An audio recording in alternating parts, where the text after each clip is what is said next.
What's up, guys? It's Wheezy here, and welcome to another episode. I've actually decided to change the name of the series. Originally, I was calling it the Wheezy Army. However, it didn't really resonate with what the actual series was about. So since it's kind of a pseudo road to glory, I want to kind of keep that in the name, but also the fact that I'm paying, sometimes I'm putting money on the account. So I've decided to call it Pay to Glory. So I'm going to change the name of the series for Pay to Glory. So from now on, you guys will probably see that. Changes early enough in the series that I think I'm going to go with that. Also, it's an original name, so I decided to kind of throw that in there and move forward with it. In this episode, before we get going, though, if you could please leave a like down below. I appreciate you guys watching all the videos from the series. Also, if you haven't already, please subscribe to the channel. I really appreciate that. I appreciate everybody's support. This video is kind of an amalgamation of the last kind of week. I've been busy with some personal stuff that I've been doing outside of the series, obviously, for my own career. So I've been kind of on and off FIFA throughout the course of the week. So I've been trying to record what I can. So this is kind of a couple days worth of FIFA that I've just thrown into one video. A lot of it's SBCs. There's some squad battles in there, as well as some other stuff, some team management in there. But we do pack some pretty big players in it. So as you guys have seen through the start of the video here, we've done quite a few of the SBCs. I've been really impressed with the amount of SBCs that EA is releasing. You guys will probably see it in upcoming videos, but they finally released the first 3 Prime icons. I believe it's Alessandro Del Piero, Mark Overmars, and I can't remember who the third one is, but those 3 are Rui Costa. So the 3 of those guys are out. They look like they're going to be really expensive. So when Maradona and Pele and R9 Ronaldo come out, expect those to be very, very expensive. Like, I'm talking like 89, 90 rated teams you're probably going to have to put together, as well as putting icons in there, potentially even their own icons. So it's going to be very expensive to get those Prime versions, but so far very exciting. I also like the fact that they don't expire, but even, you know, in this video you guys are seeing they had the marquee matchups. I decided to go through and try to do some of the existing ones that are kind of like the starter ones, like the league hybrids and the team hybrids and the nationality hybrids and whatnot. So we packed some pretty decent players in them. Very early on here, you guys aren't seeing me pack too much great stuff. I tried to go through the marquee matchups. My issue with the marquee matchups was that some of them are still very expensive. There was one from this week that had an Australian team in it, and I was going to try to do all 4 of them to try to get what I believe was like a Prime Players pack or a Prime Electrum pack, but the Australian players were going for like 10k each. So my advice with the marquee matchups is just pick and choose the ones that are cheap enough to do. Use FUTBin. FUTBin's your best friend. I've always been a big advocate of FUTBin in terms of finding the best price points, but don't use the exact teams that are on FUTBin, because those teams are going to be very expensive. So just find the formula that those guys are using, and then essentially just use cards that are in your own club. Also, a lot of them require things like loyalty, so you're going to want to use guys from your own club to create the basis of your team and then kind of fill in the holes here and there. So that's probably the best advice I could give for SBCs, but they started paying out a little bit better towards the end of the episode. As you guys seen here, there's not too much coming in these. We get a Marti, we get that Italian guy, but like the premium Electra or premium gold packs and stuff like that, I've never been a massive fan of them. They're usually just part of like a package that I'm trying to do, or if it's cheap enough, I'll do it. You guys see here, I picked up Andre Gray as one of my other strikers. So I've been playing around with formations. Originally had a 4-1-2-1-2 narrow. The computer was kicking my butt with that, so I decided to. We also packed Felipe Coutinho in a previous episode, which you guys saw. So I decided to go 4-3-2-1.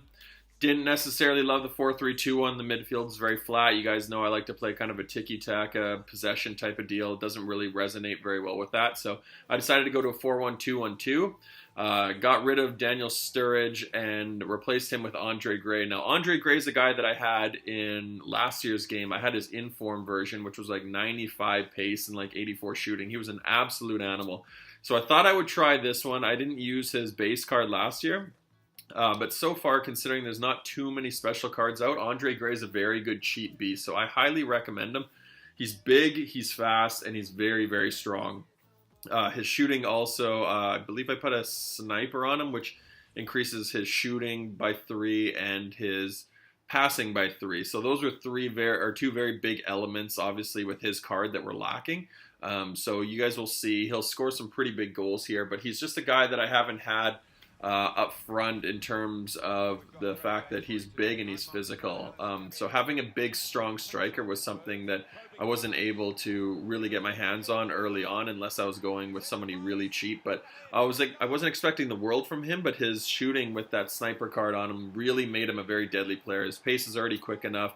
You just really need to jack up that shooting. So he became a very, very useful card. So I highly recommend him for very cheap. He's only going for about 2-3K maybe. It's probably even cheaper now.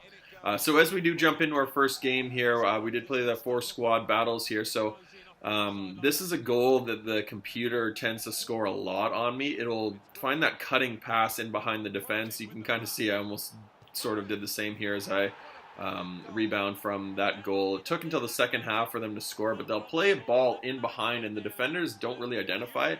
And I don't get too frustrated with that, but it gets abused quite heavily by the computer. It always seems to work. The defender, my wingbacks never seem to cover it very well.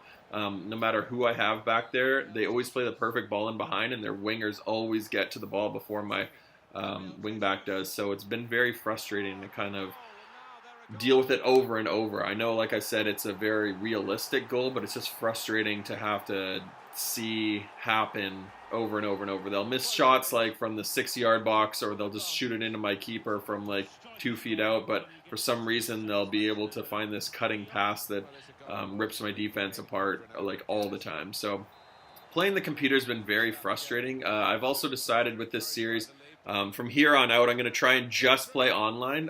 When it comes to the squad battles, I just included this because I didn't have any gameplay and I wanted to have some gameplay. I didn't want it all SBCs and all team management, but I'm going to try to keep the squad battles out of the series unless you guys want them. The squad battles are really just something that I don't necessarily like watching offline gameplay, especially at the level. Like, I'm just playing it on semi-pro because you guys know that I've said for a really long time with semi-pro, you can just play it, kill a team 5 or 6 nothing, and you'll get 800 or 900 coins every time. Now, I've watched a lot of streamers and YouTubers and whatnot play their squad battles on Legendary, and when they're losing, they're only getting about 700 coins. And whether I would win on Legendary or not, I don't know. I haven't really played it. Last year, I could pull out victories, but it's such a grind, and you're seeing the computer do some really cheap tactics already, playing on semi-pro and professional and even whatever, world class. So I can only imagine how frustrating it is to play Legendary. I was watching a YouTuber last night stream, and he was playing on Legendary, and just the stuff that the computer gets away with is so frustrating. They'll do these wrapping tackles. They run everything down. It's very frustrating for me to play. I don't tend to rage against the computer, but it's just when I'm playing against a computer, as I've said many times, I just like to relax. I don't want to go in there and play a stressful game. You get enough of those playing online. So going in and playing squad battles, to me, I just view as free coins. So I just play on the really low levels. Just grind out a bunch of games. They're really mindless. They're not super easy, especially if you're playing on semi-pro or professional. Like, they start to get a little bit more challenging, but for the most part, they're fairly relaxing. So I don't want to play on really high, crazy levels, but at the same time, also playing against the computer is not the most engaging thing to watch for you guys. So I'm going to just try to keep all of our stuff online. So from the future episodes, you might see the odd squad battle game here or there, or a cluster, but for the most part, I'm going to try and keep all the games online. So we pulled out a victory. I believe we had 2 matches, or that might have been just our first match there, but we had to pull back from a 1-0 deficit early on in the first. And what I find with the computer a lot of the time, if I'm ever losing, just go on ultra attacking. I don't like to go on all-out attack because all-out attack really just pushes everybody and you'll get countered. But ultra attacking seems to be a way that if your team is kind of stagnant and they're just standing around doing nothing, just go ultra attack because your players will start getting forward. A lot of guys abuse this online, and I've tried playing with like balance, and guys will just go ultra attacking right off the get-go and will give his team an advantage. But if you can get up by a couple goals, it's almost a real advantage for your players. So if you guys are losing, especially against the computer, just go ultra attacking. You guys will see a noticeable difference. So as we come into our other game here against, I believe this was a BPL team that we played against. This was a totally different game from the first one. The first game felt very different. It was like on the lesser opponent.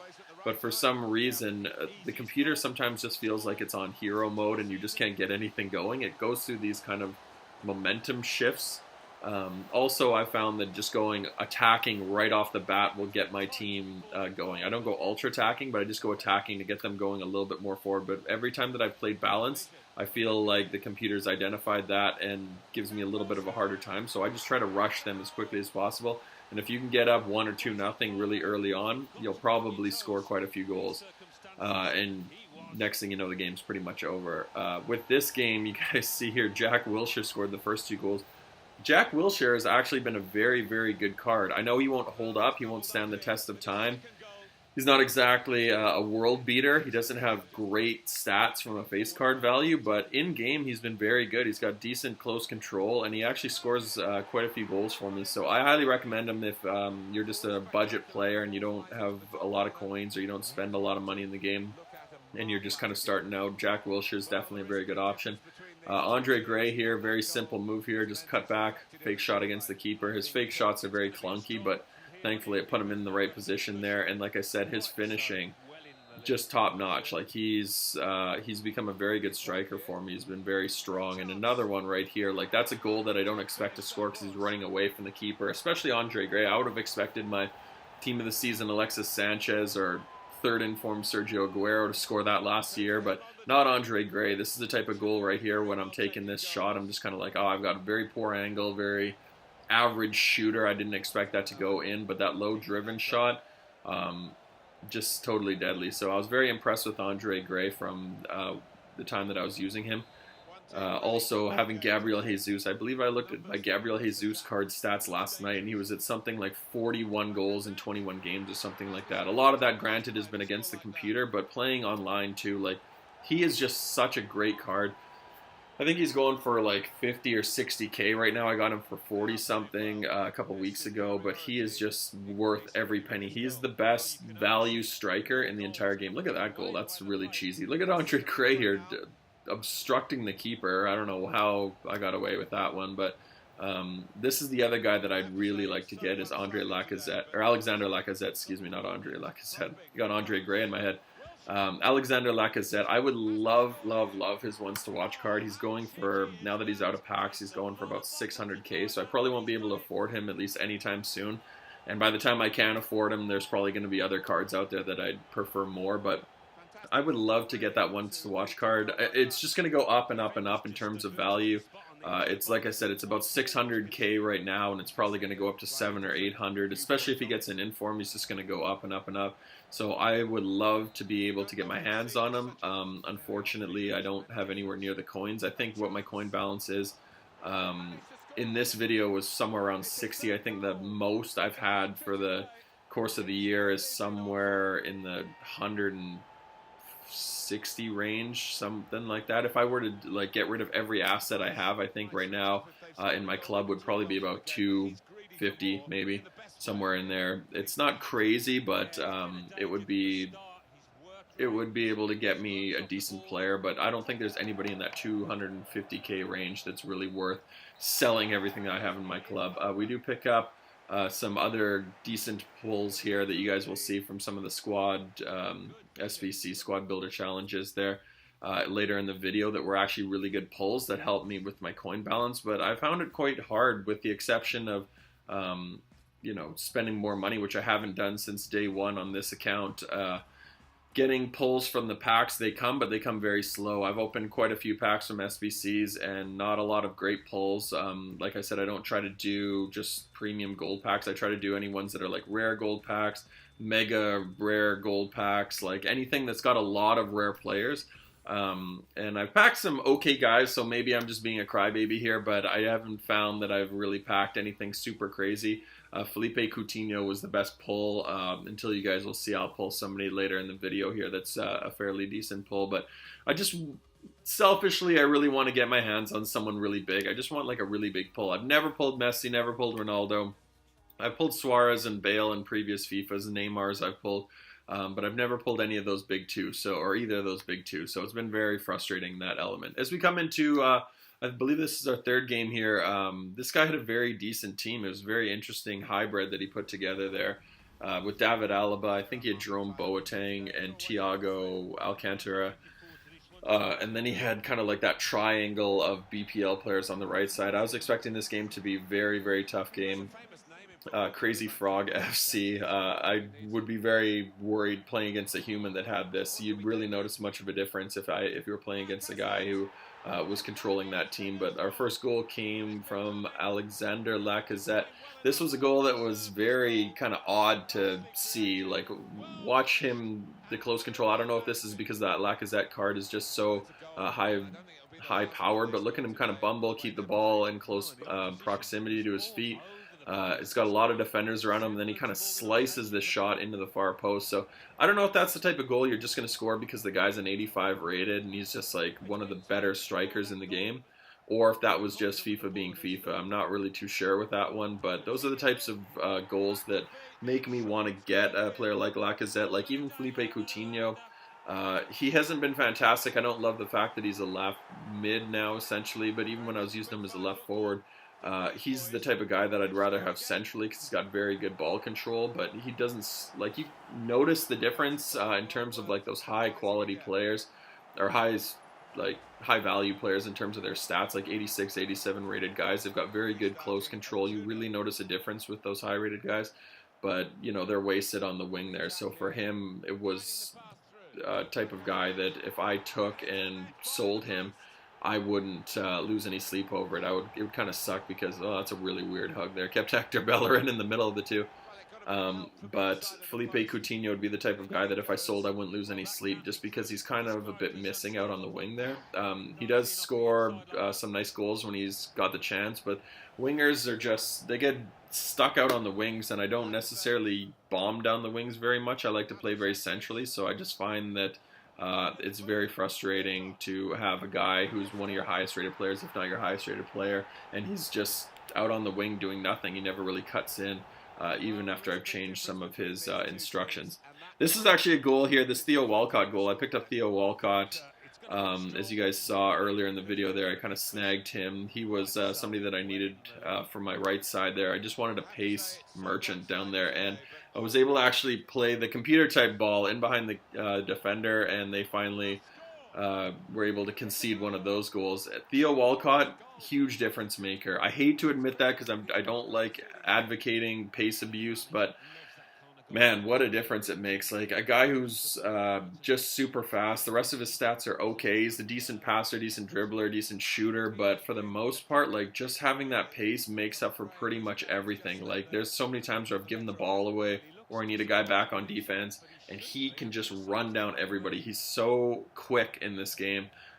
He's one of the reasons that, you know, even if I change formations, I'll probably keep him as a super sub just because having that speed is just so important. Like, again, I don't want to advocate that, but you're going to see later in the year as more speedsters start coming out, guys start getting multiple informs and player of the month start coming out where they're really quick, and SBCs and whatnot and throwbacks, like they're going to have speed, and I feel like it's just going to make such a difference on this game because having guys that have really good ball control and all that stuff is decent, but right now the game feels a little slow. I think that's just because I'm so used to playing with my final team in FIFA 17 where they were so quick.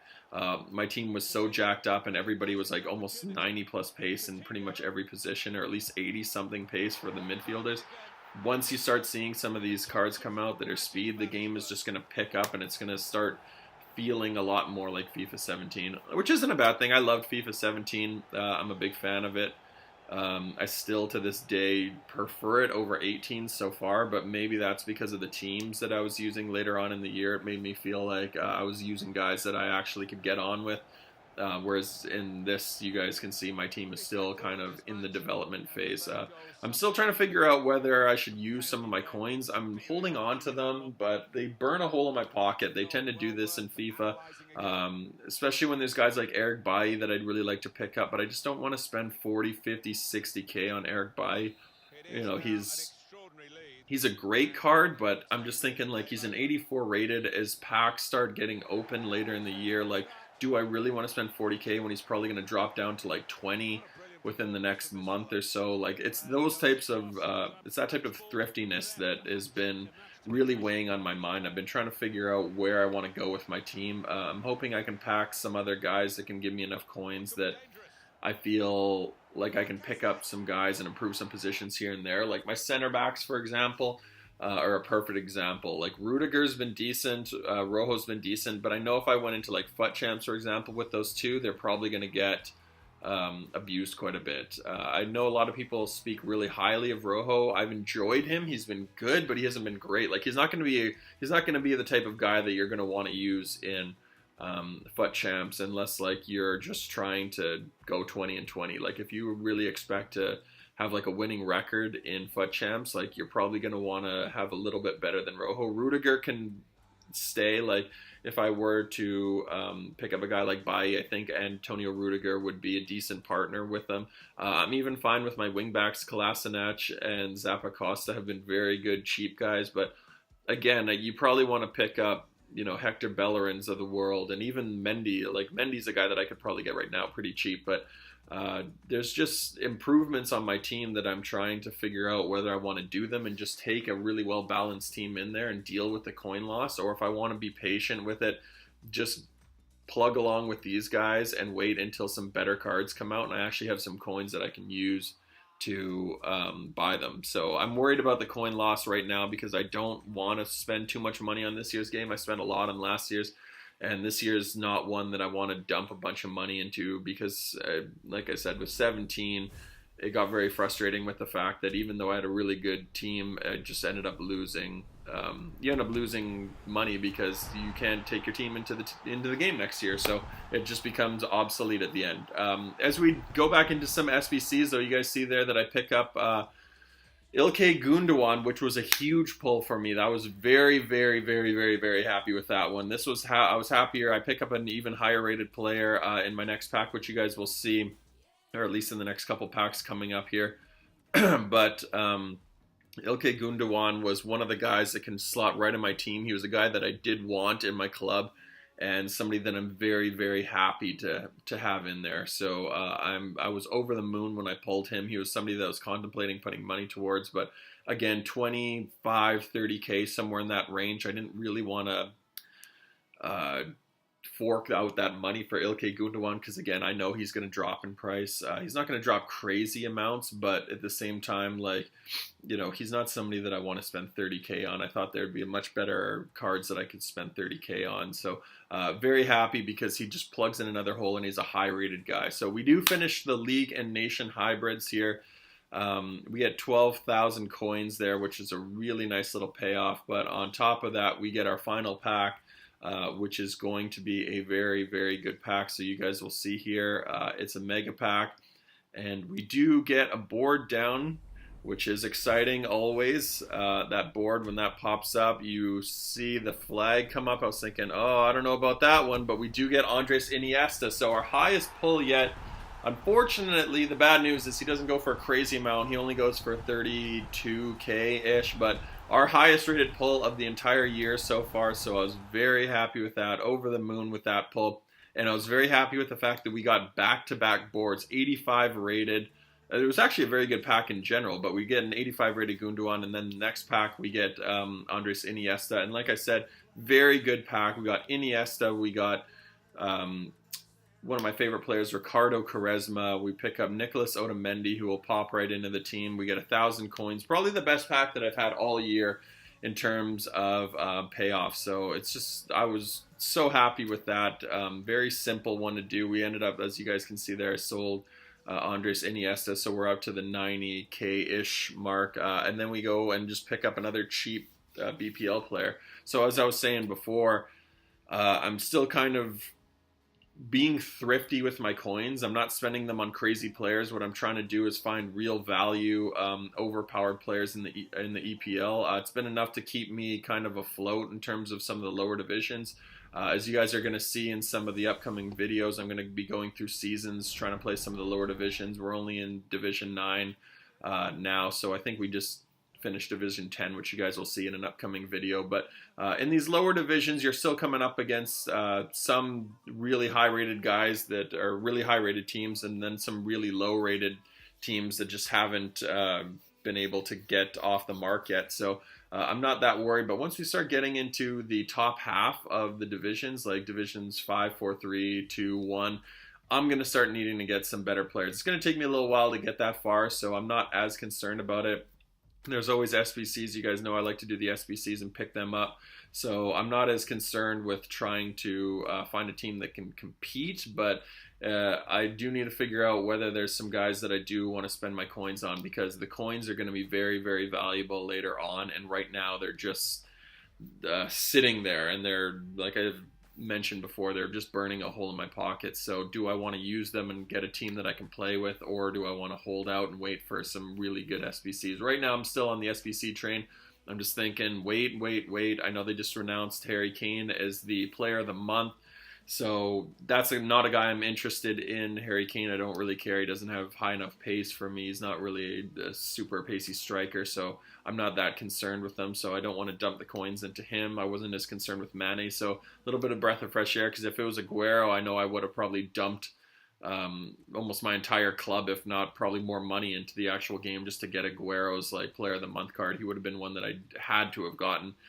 But other than that, like, I'm just going to continue to try and build my coins and hope that by the time I've got a decent enough little nest egg there, I can finally use it to get somebody good. This was a total troll here, this SBC. I thought maybe, just maybe. But realistically, when I saw the Portuguese flag in the left wing, I didn't really think I was going to get Ronaldo. I was like, if I get Ronaldo, I'll scream for joy, and I'll go running around my apartment naked. But with that being said, I just had that feeling that it was going to be Nani, and of course it was. Everybody's favorite troll, Luis Nani. Even though he's a fantastic card, I wasn't complaining at all. I was very happy getting a Portuguese board. There's not a lot of them, so you know you're going to get somebody good.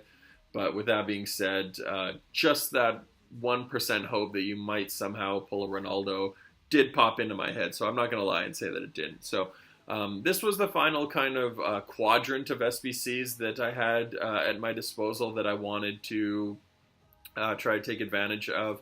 I'd gone through the league and nation hybrids, and the league hybrids and the nation hybrids, and those ones that have good payouts. So I think this was the last one, which was just really simple ones to do.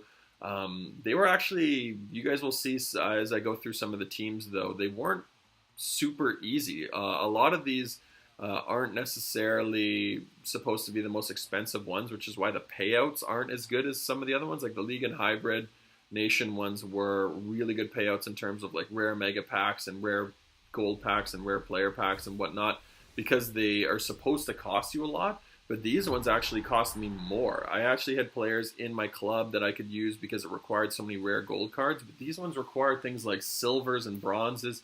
And as you guys know, those silver and bronze cards, they're expensive, man. Like, they cost a lot to pick up. And there's nothing more frustrating than having to go get like an Israeli right wing from Belgium or something like that and have to pay like 4 or 5K for the guy. Like, those are the cards that are actually the most valuable right now. I think there you go. That was the card that I was talking about. So as you guys can see here, with a lot of these ones, I did have to buy, which was very frustrating for me because it did require like loyalty in this on this one. But you know, 4 or 5K for some of these cards was very annoying because they're cards that I'm not going to use. They're like 75 rated common, non-rare gold cards, and they were just obnoxious to have to go pick up. So the other thing with that, though, on the flip side, is if you do pack them, keep your eye on the market, because there are guys that are going for quite a bit. Guys that are like the Germans too, but German Spanish players that play abroad. When you need those kind of nation hybrids, those are crazy value. So definitely keep your eye out on those. As you guys can see here, I do end up packing my first inform of the year, Hadji, Division 2 French League, or Ligue 2, whatever you want to call it. I think it's Domino's Ligue 2 or something like that. But he goes for next to nothing in terms of inform value. I think he goes for the absolute bare minimum, which is like 9,600 coins. I think the discard is like 95. and he goes for like 96. So there's thousands of him on the market. So what I'm doing is just holding on to that. I can always discard it for the same price. But if he does have any reason to keep him, or if you need an SBC that requires a inform, I'm just going to hold on to him till then, because he might have some value, or people might need really cheap informs for whatever SBC is going on there. So there's no point in really discarding those cards right now unless you just need the coins. But I don't need the coins for anything. So as we finish off this quadrant of SBCs here, this was one that was the German league. This one took me a while to do. I thought I had it in the bag. I had the whole team planned out, but there was always this one bubble that kept not lighting up, and it kept changing. Like, you guys know there's like 6 or 5 requirements for this one.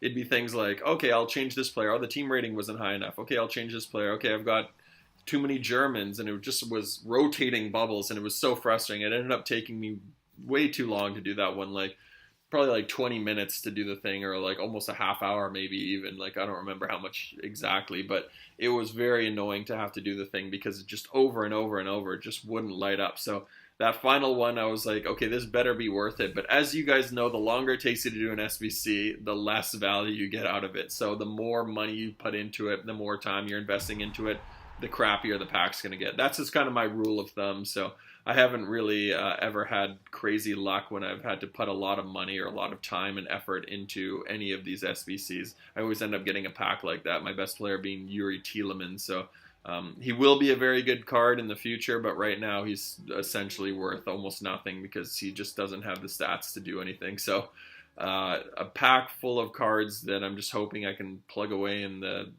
team and just will have some value at some point.